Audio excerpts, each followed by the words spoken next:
The first thing I noticed wasn't the cold. It was the chain. Thick. Silver. Wrapped around my own front door like a warning. And behind it, my sister's face lit by Christmas lights I didn't hang. "Go home, Emma," she said, smiling like she'd been waiting for this. "We're celebrating with our real family this year." Her words hit harder than the December wind slapping across the lake. Behind her, I heard laughter, the kind people make when cruelty feels fun. "My name is Emma Ward. And from wherever you're watching this, stay with me. Because I need to ask you something. Have you ever been treated like a stranger in your own family?" I stood on the porch with bags in my hands, a casserole still warm, the key to the house I paid for pressed uselessly in my pocket. My lake house. My refuge. My Christmas tradition. And yet, they had locked me out like I was an intruder. "Move your stuff," my sister Charlotte said. "You're blocking the view." She actually laughed as she said it. It echoed across the frozen lake, sharp and hollow. Inside, silhouettes moved. My brother, my stepmom, cousins. All the people I bought gifts for. All the ones I invited. All the ones who knew I'd be here tonight. And they still did this. I swallowed the burn rising in my throat. "Char. Why?" "Because you're dramatic. And because you need to learn the world doesn't revolve around you." She leaned in closer to the glass. "We decided we're better off without your controlling energy." Controlling? I paid for the house. The food. The annual holiday. The trip that my father started before he passed. My voice barely came out. "Open the door." "No." Her face hardened. "We don't want you here. So leave." A cousin pressed her face into the edge of the door window and added, drunk on audacity, "We voted." They voted. On me.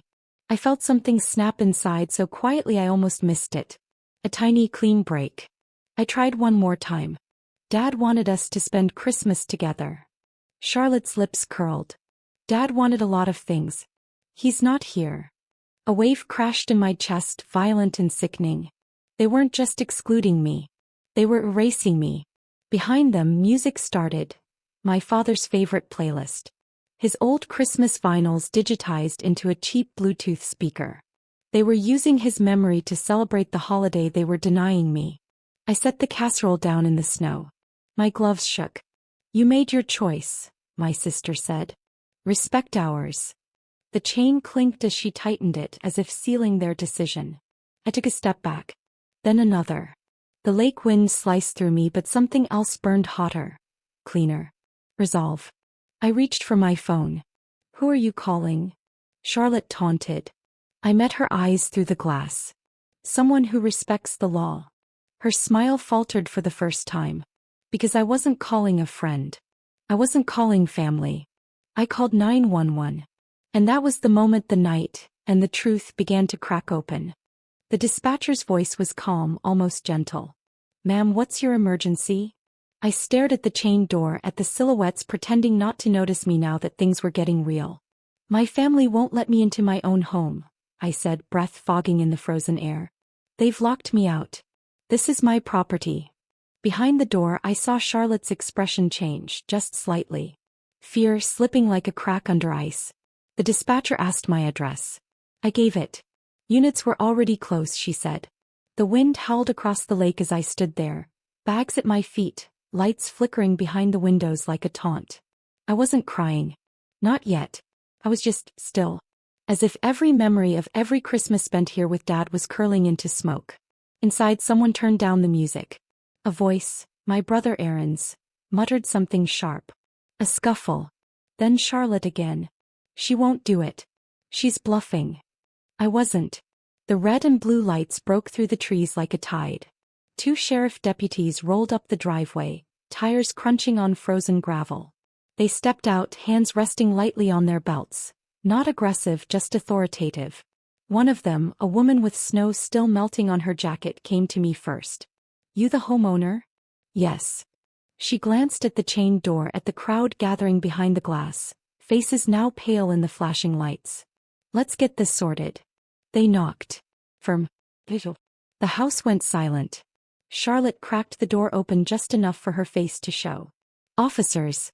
This is a misunderstanding." The deputy lifted a brow. Then opened the door. This is a family matter. Ma'am, the deputy said, this chain stays on and I'll take that as intentional obstruction. This is private property. If she owns the house, you're trespassing. Charlotte froze. So did everyone behind her. You could feel the shift, the fear running through them, the one thing they didn't expect. Consequences. I watched my sister's eyes dart around the room, hunting for an ally. They all looked away. Finally, she unlaced the chain with shaking fingers. The door swung open, warm air brushing my face. But it felt poison now. The deputy gestured. Ma'am, you're free to enter. I stepped inside. Slow. Deliberate. In the silence. God, it was suffocating. 50 blinking lights. A tree I didn't decorate. Stockings I didn't hang. Charlotte's voice cracked. Emma, you didn't have to do this. But she was wrong. I absolutely did. Because the moment I crossed the threshold, another crack appeared, this time in their composure. My stepmother spoke first. Let's just calm down. We didn't mean to. Didn't mean to what? I asked. Have Christmas without me? Lock me out of my own home? Pretend I don't exist? No one answered. The deputies took statements. Formal, cold. My family tripped over excuses. Lies. Half-truths. But there was one thing they couldn't answer. Why did they want a Christmas without me? When the officers finally left, the door clicked shut behind them. The house was too quiet. Too tense. Charlotte inhaled shakily. Look, this got out of hand. We didn't think you'd actually show up. That sentence hit harder than the chain. You planned this, I said slowly. You planned to exclude me. Nobody denied it. Every face was guilty, glowing under the warm lights they didn't deserve. And that was when I realized something far uglier than betrayal was living in this room. Something deliberate. Calculated. Poisonous. And they were about to say the words that would set everything on fire. Charlotte was the first to break. She folded her arms, eyes sharp but trembling around the edges, like she was trying to hold together a version of herself that didn't exist anymore. Fine, she said. You want the truth? Here it is. Aaron muttered, Char, don't. But she ignored him. You ruin everything, Emma. The words were quiet. Precise. Knives dressed as syllables. The room didn't breathe. Neither did I. You take over every holiday. Every plan. Every decision. Her voice cracked with the righteousness only a guilty person feels. Dad always picked you. Every time. Even when you didn't deserve it. My stomach twisted. This wasn't about tonight. It wasn't even about Christmas. It was about Dad. But before I could speak, Aaron, my older brother, the one who used to sneak candy into my backpack when we were kids, stood up. That's not all, he said, rubbing his palms together like he was trying to erase what he was about to admit. We thought, if you didn't come this year, maybe the house would feel less like a shrine. A shrine. To Dad. To memories I kept alive because no one else bothered. My stepmother cleared her throat. We wanted a fresh start. Our own traditions. Without the pressure of living up to him through you. There was not grief. Jealousy. I felt something cold settle in my chest. Colder than the wind outside, colder than the snow melting off my boots. You locked me out, I whispered, because you were jealous Dad loved me? Charlotte scoffed. Oh, stop pretending you didn't flaunt it. The lake house, the trust fund, the responsibility. The responsibility? I repeated. You mean the mortgage? The maintenance? The thousands of dollars I put into making sure Dad's dream didn't rot. She's twisting it, my stepmother snapped, but even she didn't sound convinced. A cousin spoke up from the couch, voice soft but honest. They said you wouldn't mind. That you had other plans. That you were okay with letting them have Christmas here this year. My pulse throbbed in my temples. That lie was the dagger. I texted all of you, I said. I invited you. I bought gifts. I planned dinner. Silence again. Heavier. Meaner. My sister shrugged. We didn't ask you to. I stared at her, suddenly seeing everything I'd chosen not to see for years. The resentment in her jokes. The bitterness in her silence at holiday dinners. The way she always found a way to make me feel like I was too much or not enough. You didn't chain the door shut because you wanted a new tradition, I said softly. You did it because you wanted to punish me. Her lips parted, surprised I'd said it out loud. And then Aaron added the last piece, the one that made the floor shift under me. We were going to tell you after the holiday, he said. That we want to sell the house. Sell. My house. Dad's house. I felt the entire world tilt. Charlotte folded her arms, almost proud. It's not fair for you to keep it all to yourself. We deserve our share. Dad wouldn't want one daughter hoarding everything. My voice came out steady. Too steady. Dad left the house to me. And that was a mistake, she shot back. Mistake. They were rewriting Dad's will with bitterness and entitlement.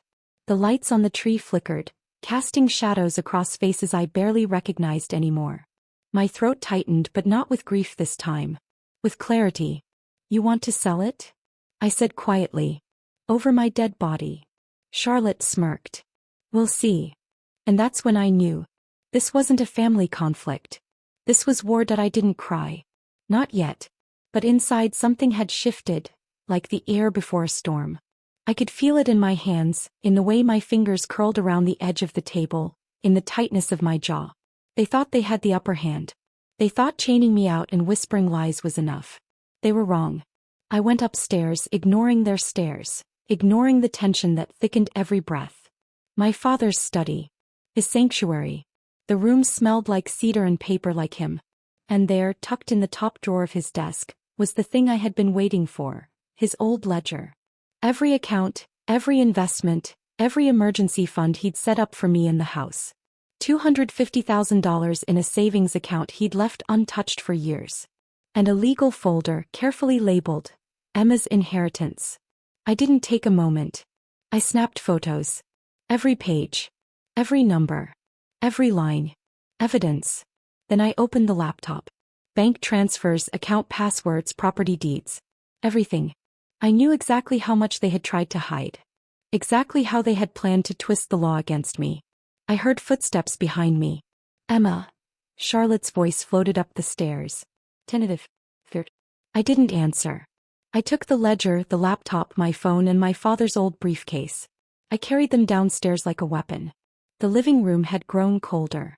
They were waiting. Watching. Aaron tried to block me. Where do you think you're going? I smiled. Come. Somewhere you'll regret. I went out the back door into the snow and called my lawyer. Minutes later he answered, shocked. You have the documentation? All of it, I said. And they've crossed the line. While they were inside plotting their next move, I had taken control. And for the first time that night I felt a rush of power that wasn't anger. It was precision. By the time I hung up, my lawyer was drafting restraining notices, property claims, and a financial audit that would expose every shady move they had made in the last 5 years. All of it. I watched from the window as Charlotte's face twisted in confusion. Aaron tried to shout something, but I didn't hear it. I couldn't. All I could see was the panic spreading, the realization that the person they tried to humiliate was now untouchable. I walked back inside, my heels crunching on the snow, letting them hear every step. You thought this was a joke, I said softly. Tonight, you learned the first lesson. Charlotte tried to smile, but it didn't reach her eyes. Aaron was pale. The stepmother, silent. I didn't need to scream. I didn't need to fight. I had the ledger. I had the proof. And most importantly, they had underestimated me. The house felt different now. Charged. Electric. A storm had passed in me. And the storm had claws. I walked past them and poured myself a glass of wine. The red shimmered in the dim light like liquid fire. And then I whispered to the empty room. Let's see how you like being powerless. The wine wasn't even halfway to my lips before Charlotte snapped. You think you can threaten us? She yelled, voice trembling more from fear than fury. You think waving some old papers around makes you untouchable? I set the glass down. Calm. Measured. No, I said softly. The law makes me untouchable. Aaron stepped forward, shoulders squared like he used to do in high school fights. Except this time he wasn't protecting me. He was cornered prey looking for an exit. You can't audit us, he said. You can't just dig through our finances. I already have, I replied. A silence dropped so heavy the Christmas lights hummed. I reached into the briefcase and pulled out the house deed. Dad's signature. My name. The date.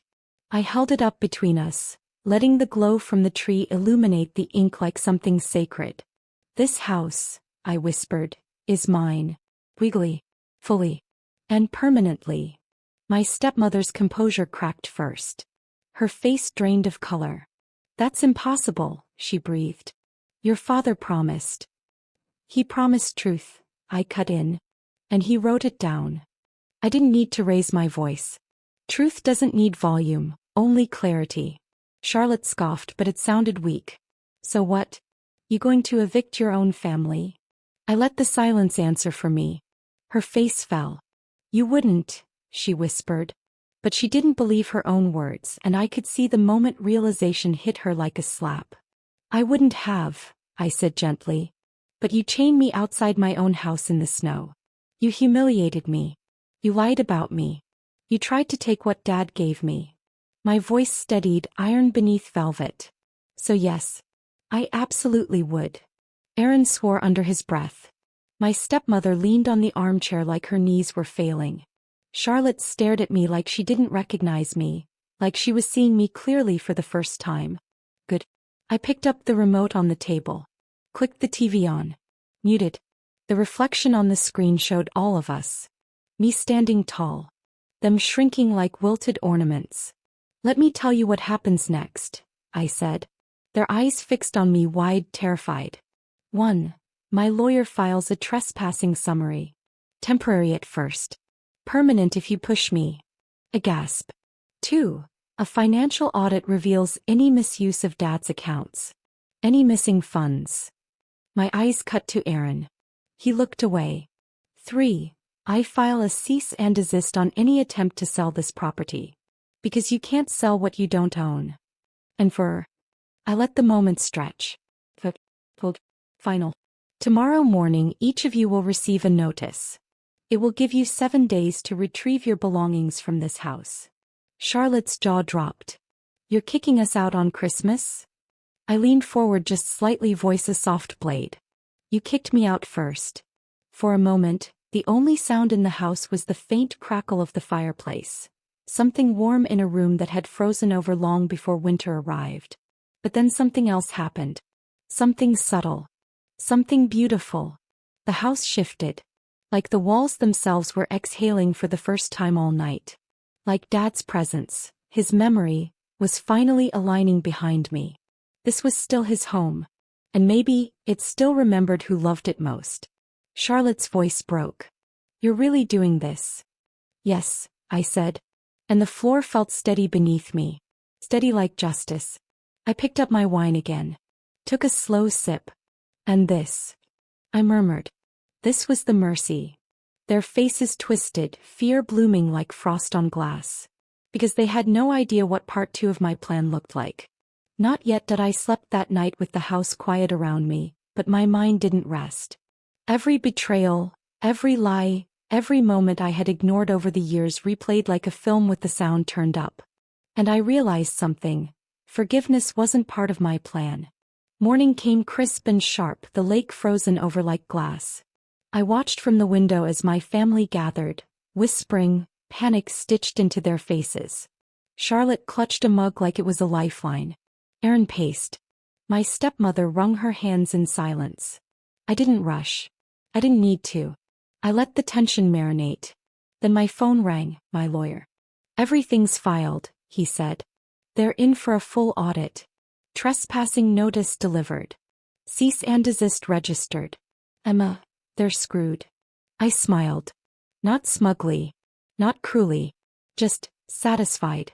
By mid-morning my family realized the doors of my home were no longer a joke. No longer negotiable. No longer optional. Charlotte came to the front door, trembling, lip quivering. "Emma, please. Let's talk." I didn't answer. I didn't move.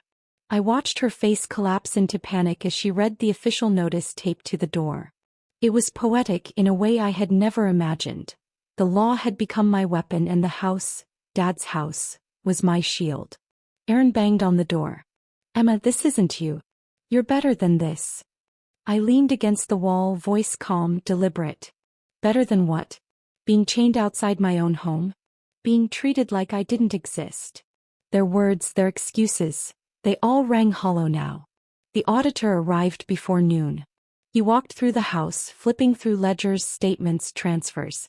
Every deception, every manipulation, every attempt to misappropriate funds, laid bare under fluorescent lights in my watchful eyes. Charlotte tried to interfere. Aaron shouted. My stepmother whispered prayers into empty air. But it was too late. Everything they had built on lies, every manipulation over the last 5 years, collapsed in under 2 hours. I watched from the kitchen as reality, swift and merciless, took them down. And the most delicious part? They had no one to blame but themselves. By evening the house felt alive again. Warmth returned, not from the fire or the lights but from something older, stronger. Authority. Justice. Truth. Charlotte, broken, finally admitted, we were wrong. I didn't say a word. I let the silence answer. Because silence can speak louder than rage. And it can cut deeper than a scream. I poured myself a glass of wine again, stepping to the window. The lake glistened under the sunset, and for the first time in years, I felt untouchable. The storm that had raged inside me finally found its calm. Not forgiveness, not reconciliation, but victory. And yet, even as they slunk away humbled, I knew the final act hadn't arrived. The poetic justice, the truth laid bare for all to see, was still coming. Because I didn't just want them to lose. I wanted them to understand. To feel. To realize what it meant to betray someone they claimed to love. The house whispered to me in the quiet. I had always remembered. And it was finally mine. Unbroken, untouchable, undeniable. The snow fell lightly outside, soft, delicate. And I realized in that moment that sometimes the coldest winters make the strongest fires. I slept that night with the house quiet around me, but my mind didn't rest. Every betrayal, every lie, every moment I had ignored over the years replayed like a film with the sound turned up. And I realized something. Forgiveness wasn't part of my plan. Morning came crisp and sharp, the lake frozen over like glass. I watched from the window as my family gathered, whispering, panic stitched into their faces. Charlotte clutched a mug like it was a lifeline. Aaron paced. My stepmother wrung her hands in silence. I didn't rush. I didn't need to. I let the tension marinate. Then my phone rang, my lawyer. Everything's filed, he said. They're in for a full audit. Trespassing notice delivered. Cease and desist registered. Emma, they're screwed. I smiled. Not smugly. Not cruelly. Just satisfied. By mid-morning my family realized the doors of my home were no longer a joke. No longer negotiable. No longer optional. Charlotte came to the front door, trembling, lip quivering. Emma, please. Let's talk. I didn't answer. I didn't move. I watched her face collapse into panic as she read the official notice taped to the door. It was poetic in a way I had never imagined. The law had become my weapon and the house, Dad's house, was my shield. Aaron banged on the door. Emma, this isn't you. You're better than this. I leaned against the wall, voice calm, deliberate. Better than what? Being chained outside my own home? Being treated like I didn't exist? Their words, their excuses, they all rang hollow now. The auditor arrived before noon. He walked through the house, flipping through ledgers, statements, transfers. Every deception, every manipulation, every attempt to misappropriate funds, laid bare under fluorescent lights in my watchful eyes. Charlotte tried to interfere. Aaron shouted. My stepmother whispered prayers into empty air. But it was too late. Everything they had built on lies, every manipulation over the last 5 years, collapsed in under 2 hours. I watched from the kitchen as reality, swift and merciless, took them down. And the most delicious part? They had no one to blame but themselves. By evening the house felt alive again. Warmth returned, not from the fire or the lights but from something older, stronger. Authority. Justice. Truth. Charlotte, broken, finally admitted, we were wrong. I didn't say a word. I let the silence answer. Because silence can speak louder than rage. And it can cut deeper than a scream. I poured myself a glass of wine again, stepping to the window. The lake glistened under the sunset and for the first time in years, I felt untouchable. The storm that had raged inside me finally found its calm. Not forgiveness, not reconciliation, but victory. And yet, even as they slunk away humbled, I knew the final act hadn't arrived. The poetic justice, the truth laid bare for all to see, was still coming. Because I didn't just want them to lose. I wanted them to understand. To feel. To realize what it meant to betray someone they claimed to love. The house whispered to me in the quiet. I had always remembered. And it was finally mine. Unbroken, untouchable, undeniable. The snow fell lightly outside, soft, delicate. And I realized in that moment that sometimes the coldest winters make the strongest fires. The next morning the house was quiet. Too quiet. The kind of quiet that hums with aftermath. I walked through the rooms slowly, savoring the stillness, each step echoing like a drumbeat of finality. Outside, the snow glistened in the pale winter sun. Footprints led away. My family leaving behind everything they had tried to take from me, physically and emotionally. The door closed gently behind them, leaving me alone in a home that had waited for this moment for years. I poured myself a glass of wine and sat by the window. The lake mirrored the sky, frozen and reflective, perfect in its stillness. I thought of Dad. I thought of every Christmas spent here, every story, every laughter, every argument that had taught me strength. The phone rang, my lawyer checking in. All settled, he said. Everything is filed. They can't touch a thing without your approval. And the audit cleared you entirely. They won't try again. I hung up, letting the silence wrap around me. It wasn't emptiness. It was victory, precise and clean. I could feel it in the walls, the floors, the tree lights shimmering like tiny stars. The house remembered me. The house belonged to me. I walked to the fireplace, pulled out a family photo from Dad's shelf. Smiling faces, frozen in time, untouched by betrayal. I placed it front and center, a reminder that love, legacy, and truth endure. The wind whispered against the windows, carrying with it a sense of release. I thought about Charlotte, Aaron, and my stepmother. They had been my closest enemies and the ones who tried hardest to break me. Yet now I felt no rage. Only the clarity that comes when justice is served. I poured the last of the wine into my glass, lifted it to the sunlight streaming through the window, and I whispered a silent promise. I will never be underestimated again. I will never be erased again. The ledger sat on the table open. Proof of every betrayal. Proof of every lie. But also proof of my resilience, my resolve, my refusal to let them control the story. I walked through the house, touching each wall, each ornament, each memory. It all felt mine. Not because I had fought, but because I had claimed what was always rightfully mine. And in that claim I found peace. The snow outside began to fall again, gentle and soft. The lake shimmered under the light of the rising sun, as if the world itself had taken a deep breath. Everything was silent. Everything was still. Everything was finally balanced. I poured myself another glass of wine and raised it toward the empty room. A toast to survival. A toast to strength. A toast to the family who tried to betray me and failed. And as the wind swept across the lake, carrying away the last echoes of lies, laughter, and betrayal, I closed my eyes. The storm had passed. The house had been restored. And so had I.